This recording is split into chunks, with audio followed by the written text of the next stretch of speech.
మడమ నొప్పితో నడవలేకపోతున్నారా? Physiotherapist doctor Krishnaveni గారు చెప్పిన ఈ 4 సింపుల్ ఎక్సర్సైజులు ఇంట్లోనే చేస్తే 90% మడమ నొప్పి తగ్గుతుంది.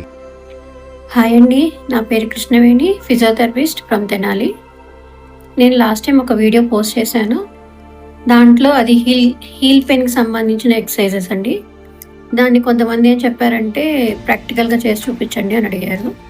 సో దాన్ని నేను ఈరోజు ప్రాక్టికల్గా చేసి చూపిద్దాం అనుకుంటున్నాను. దానికి కావాల్సినవి ఏంటి అనేది నేను ఇప్పుడు ఒక వీడియో చూపిస్తాను. 4 ఎక్సర్సైజెస్ అండి. ఆ 4 ఎక్సర్సైజెస్ మీరు ఇంట్లో కనుక చేసుకోగలిగితే మీ హీల్ పెయిన్ 90% తగ్గుతుంది. అవి ఏంటి అనేది ఇప్పుడు ఒకసారి చూద్దాము. ఇది ఒకటండి, ఫస్ట్ వన్ వచ్చేది. ఇది మీకు అమెజాన్లో వాటిల్లో కూడా ఉంది, మీరు కావాలంటే ఆర్డర్ పెట్టుకోవచ్చు. దీంతో ఎలా చేయాలనేది వీడియో చూపిస్తాను. సెకండ్ వన్ వచ్చి ఇదండి.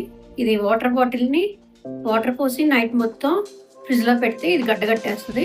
ఇది సెకండ్ వన్ అండి. థర్డ్ వన్ వచ్చి బాల్. ఇది టెన్నిస్ బాల్ అయితే బెస్ట్ అండి. నేను మీకు చూపించడానికి జస్ట్ ఇది చూపిస్తున్నాను. ఫోర్త్ వన్ వచ్చేసరికి టవల్ అండి. ఇప్పుడు వాటితో మనం ఎలా చేయొచ్చు ఎక్సర్సైజెస్ అనేది ఇప్పుడు నేను మీకు చూపిస్తాను ప్రాక్టికల్గా. మొదటిది ఈ వుడెన్ ఫుట్ రోలర్.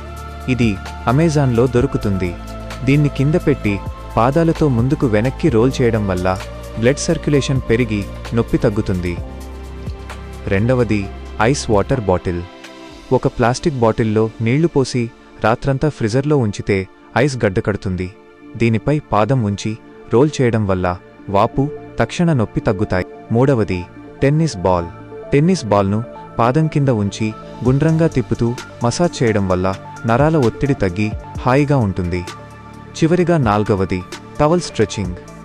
మంచంపై కూర్చుని టవల్ను పాదానికి తగిలించి మీ వైపుకు లాగాలి. ఇది కాళ్ల కండరాలను స్ట్రెచ్ చేసి నొప్పిని పూర్తిగా నివారిస్తుంది. ఈ 4 టిప్స్ రోజు ఫాలో అవ్వండి. మీ మడమ నొప్పికి బై బై చెప్పండి. మరిన్ని వివరాల కోసం మా ఛానల్ని ఇప్పుడే సబ్స్క్రైబ్ చేయండి.